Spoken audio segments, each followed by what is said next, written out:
5, 4, 3, 2, 1, go! तो चलिए अपनी गुड़िया के घर को हम पूरा करें अपनी गुड़िया की कहानी के साथ। वो बचपन वाले मासूमियत भरे दिन, जब गुड़िया को कुछ हो जाए तो हमको कितना बुरा लगता था। कोई हमें चिढ़ाने के लिए उसे अपने साथ ले जाने की बात करे तो हम सच में रूठ जाते। कितनी सुलझी हुई जिंदगी होती है बचपन, जहाँ हमको पता होता था कि गुड़िया बीमार हुई है तो ठीक भी हो जाएगी। हम अपने ही बुलबुले में रहते, खुशी खुशी।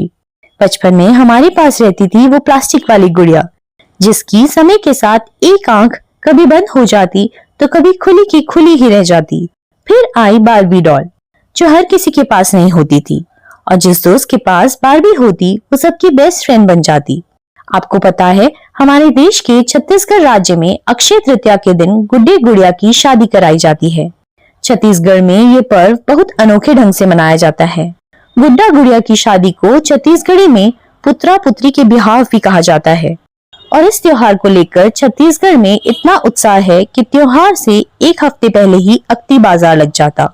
छत्तीसगढ़ी रीति रिवाज से गुड्डा की साइड वाले लोगों को वर पक्ष और गुड्डी की साइड वाले लोगों को वधु पक्ष कहते हैं।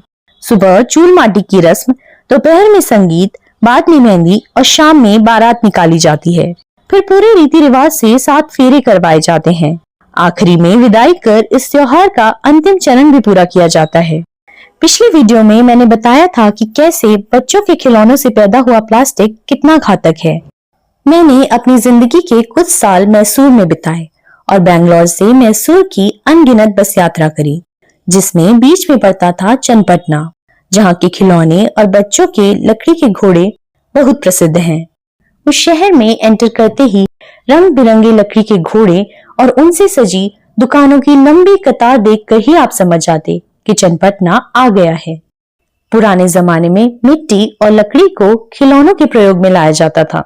खिलौनों के पर्यावरणीय प्रभाव को कम करने के लिए कई विकल्प मदद कर सकते हैं, जैसे टिकाऊ सामग्री चुनना, लकड़ी, बांस या प्राकृतिक रबर जैसे संसाधनों से बने खिलौनों का चयन करना, कम खिलौने खरीदना और मात्रा की बजाय गुणवत्ता पर ध्यान देना। टिकाऊ खिलौने चुनना, ऐसे खिलौने खरीदना जो लंबे समय तक चले तथा जिन्हें दूसरे बच्चों को दिया जा सके।